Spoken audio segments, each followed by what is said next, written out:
लाडकी बहीण योजनेच्या संदर्भात एक खूप महत्त्वाची अपडेट पुढे येत आहे आणि ही अपडेट आहे की लाडकी बहिणीचा जो डेटा आहे म्हणजेच लाडकी बहीण योजनेचा जो डेटा म्हणजेच काय आपल्याला KYC करताना जो डेटा घेतलेला आहे तर तो डेटा जे केंद्रीय आयकर विभाग असतो तर त्या विभागाकडे जाणार आहे। आणि यापूर्वी पण मी तुम्हाला असा अंदाज यापूर्वी पण सांगितला होता की म्हणजे मागच्या एक 5-7 दिवसापूर्वी एक व्हिडिओ टाकला होता आणि त्यामध्ये पण मी सांगितलं होतं की आपला KYCचा डेटा पुढे पाठवला जाणार आहे। आणि आता हे स्पष्ट झालेलं आहे की जो KYC मध्ये आपण जी माहिती दिलेली असते सर्व लाभार्थ्यांसाठी अत्यंत उपयुक्त माहिती आहे। तर त्या लाभार्थ्यांनी ज्यांनी पती किंवा वडिलांचा किंवा KYC करताना जी माहिती दिलेली आहे आधार नंबर खास करून तर तो आधार नंबर जो आहे आणि त्या आधार नंबरवर असलेली प्राप्त माहिती म्हणजेच काय डेटा म्हणजेच काय त्याची माहिती तर ही माहिती जी आहे एक आयकर विभाग असतो। आता आयकर विभागाला जो हा डेटा पाठवला जाणार त्याच्यातनं काय करणार माहिती आहे आयकर विभागाचं काम काय असतं इन्कम टॅक्सच्या संदर्भात कामं करणं। आता इन्कम टॅक्स जर विभागाला जर तुमचा जर डेटा पाठवला तर इन्कम टॅक्स डिपार्टमेंट काय करणार क्लिअर करायला बघा सर्वांना ते पहिलं तर पाहणार की ITR फाईल तुम्ही भरला होता का। ज्या लाभार्थ्यांनी ITR फाईल भरला होता त्यांना अडचण येऊ शकते। प्रचंड लाभार्थी विचारतात 0 भरला होता तर येईल का किंवा कर्जासाठी आम्ही आता मागच्या काही दिवसापूर्वी काही महिन्यापूर्वी काही वर्षापूर्वी ITR भरलेला आहे आम्हाला त्यामुळे अडचण येणार का तर त्याचं उत्तर आहे होय आयकर विभागाकडे जर डेटा गेला तर अडचण येणार। तर ही आयकर विभाग त्याची सत्यता तपासणार।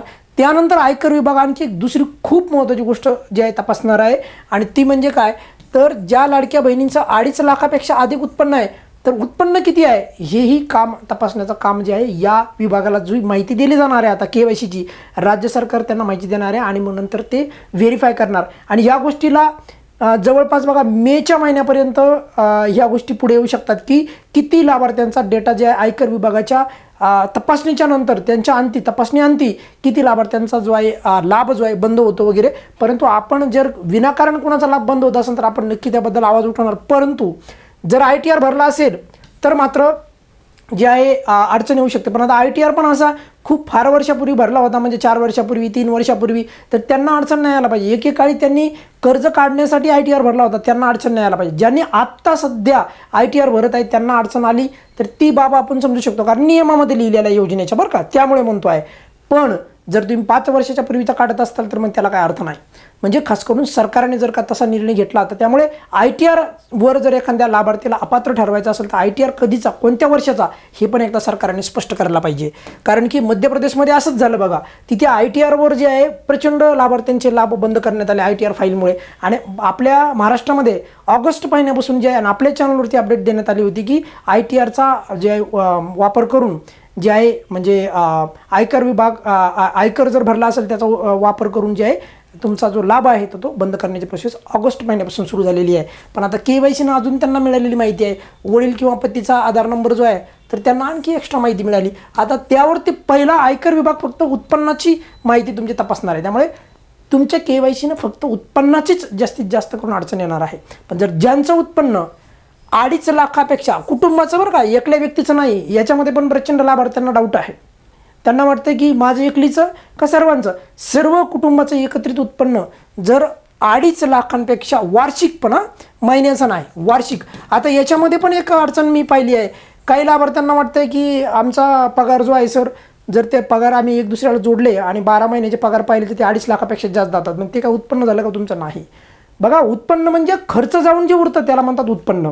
तर तसं असेल तर अदरवाईज काही अडचण येणार नाही काही काळजी करू नका। काही लाडक्या बहिणी विनाकारण चिंता करतात त्यांना वाटतं आमच्या खात्यावर एवढे ट्रान्झॅक्शन झाले म्हणजे त्यामुळे आमचे 5 लाख रुपये त्याच्यावर ट्रान्झॅक्शन झाले म्हणजे आम्ही अपात्र होणार। तर ते उत्पन्न आहे का एखाद्या लाडक्या बहिणीची छोटंसं स्टॉल असू शकतो बरोबर तर त्यावर ते ट्रान्झॅक्शन झालं आहे पण उत्पन्न आहे का तेवढं नाही। त्यामुळे ही बाब पण बऱ्याचशा लाभार्थ्यांना दिलासा देऊ शकते। आता ही जी मी हा जो मुद्दा मांडला आहे तो त्यानंतर बघा जर 2.5 लाखापेक्षा अधिक असेल तर मग मात्र तुमचा फॉर्म अपात्र केला जाणार। पण 2.5 लाखापेक्षा कमी असेल तर पात्र राहणार फॉर्म काही चिंता करायची गरज नाही। आणि ही अपडेट आता पुढे येत आहे की डेटा जो आहे आपली माहिती जी आहे ती आयकर विभागाला राज्य शासन केंद्र शासनाला देणार आहे। त्यामुळे ज्या लाभार्थ्यांना चुकून त्यांनी या योजनेचा लाभ उठवला आहे तर त्यांना मेच्या महिन्याच्या दरम्यान त्यांना अडचण येऊ शकते।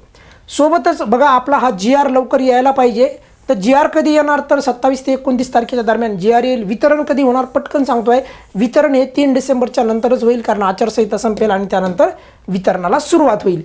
या प्रकारची जी अपडेट आहे ही डेटा आयकर विभागाला गेल्याच्या नंतर यामुळे काय अडचण येणार का? कारण आता तुम्ही सर्व जिकडे तिकडे हीच तुम्ही माहिती पाहताल, तर त्यामुळे तुम्हाला अगोदरच सांगतो यामुळे काय अडचण येणार नाही आणि काय काय गोष्टी तपासल्या जाऊ शकतात सर्व बाबी, आणि प्रत्येक व्हिडिओमध्ये तुम्हाला अत्यंत उपयुक्त अशी माहिती दिली जाते. बघा, या व्हिडिओमध्ये आपण इथेच थांबूयात. काही अडचण असेल तर व्हिडिओच्या खाली कमेंट्समध्ये विचारू शकता. काही ठिकाणी अंगणवाडी सेविकाद्वारे बघा आपण सर्वे घेतला होता, पोल, ते इथं मी स्क्रीनला पण लावतोय. काही ठिकाणी अंगणवाडी ताईकडने फॉर्म म्हणजे कागदपत्रे स्वीकारले चालले आहेत, पण काही ठिकाणी नाही, तर त्यांना सूचना आल्याच्या नंतर सर्व ठिकाणी होईल. त्यामुळे काही चिंता करू नका. या व्हिडिओमध्ये आपण इथेच थांबूयात. काय अडचण असेल तर विचारू शकता. धन्यवाद.